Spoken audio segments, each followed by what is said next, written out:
Angela and Julie join me now. This is the most incredible story, and you're just beaming together now, and you do have the same smile. You were quite right, Julie. But Angela, if I can come to you first, because this story sort of started when you were about 12 years old, because you discovered a jewellery box in your mum's bedside drawer with adoption papers inside with the name Angela. Yeah. What happened at that point then?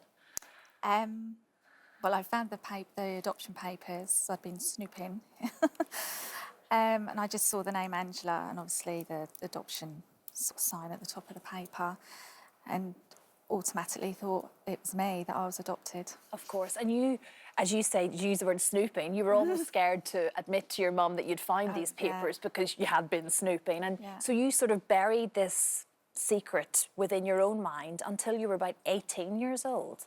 Yeah. And you brought it up again then with your parents that you'd found these papers. So what happened then at that point? Well, I spoke to my mum once I turned 18 and just asked her outright, am I adopted? And she said, no, why do you think that? And I told her what I'd found and sort of told her what I'd done all those years back. And she was, you know, she said to me, why didn't you come straight to me? And I could have told you. Obviously, at the time, I thought I'd get in trouble. So. Yeah. And you were a very happy child as well. You didn't want to... No, I didn't want upset the life that you had with your parents at that point. Not at all, no. But your mum and dad, they were very honest with you then at that stage, and they did tell you what had happened and how it had come about. And what was that exactly? Well, Mum said that her and Dad had a baby girl, and when they were very young, they'd not been together that long. They were unmarried, and sort of back then it was not as accepted, sort of, you know, sort of a child out of wedlock. So, Mum didn't go into an awful lot of detail because it was obviously quite traumatic for her. It used to upset her a lot. Yeah, and you would have had a lot of questions, but you didn't want to ask them for that very reason. No. But the confusion came about because the name Angela, your name, was on these papers. But in fact, Angela went on to be Julie. And Julie, if I can then come to you, because you always knew you'd been adopted. Yes, I did, yeah. And you knew your birth name was Angela. Yes, That's all you knew, is that right? So how did you feel growing up knowing that your biological parents were somewhere? But you were a very happy child as well, weren't you?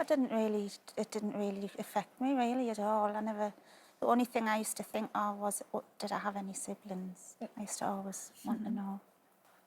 And so what then made you decide to go in search of this long-lost sister, Angela?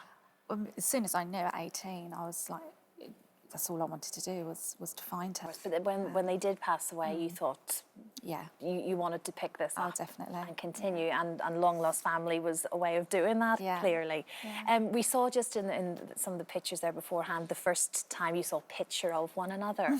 Describe how that must have felt at that stage, firstly realising that you did have a sibling, but to see the image of it all for the first time. It was, well, as soon as I saw Julie, I just saw Mum straight away. Yeah, and you just couldn't help but stare. That's actually what you did when you first saw the photograph. There were hardly any words. It was like we've known each other forever.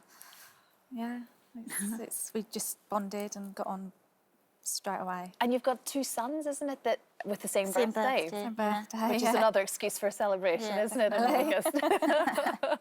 And just going forward now as well, I guess you just can't imagine not having each other in your lives now. No, it's, like I said, it feels like Julie's been here forever now. And how did your family react to it, Julie, at the time as well? Because, like we say, you were a very happy adopted child. You knew what the situation was, but so how did they react? Oh, they were over the moon. I mean, I spoke to, obviously, all the relevant people to make sure everybody was okay with what was going to happen, and everybody's been absolutely over the moon. Over the moon. It's been such a happy story, really, hasn't it? Yeah, and just something that you feel incredibly grateful for. Yeah. So, do the big family occasions now happen? Like, what's the connection now? Because you still live up north, don't you, as well? Yeah. So, yes, how does that work now? Christmases, birthdays, all of that business? Yeah, well, we've got birthday, our two sons next week, and we're going up to see Julie and the family, so we'll be celebrating our son's birthday next Thursday night together, so that'll be lovely. That's wonderful. And we've just got Christmases and so much more to come now. Of course. Well, there's yeah. been many years lost, hasn't there? So Yeah. it's lovely to bring you together.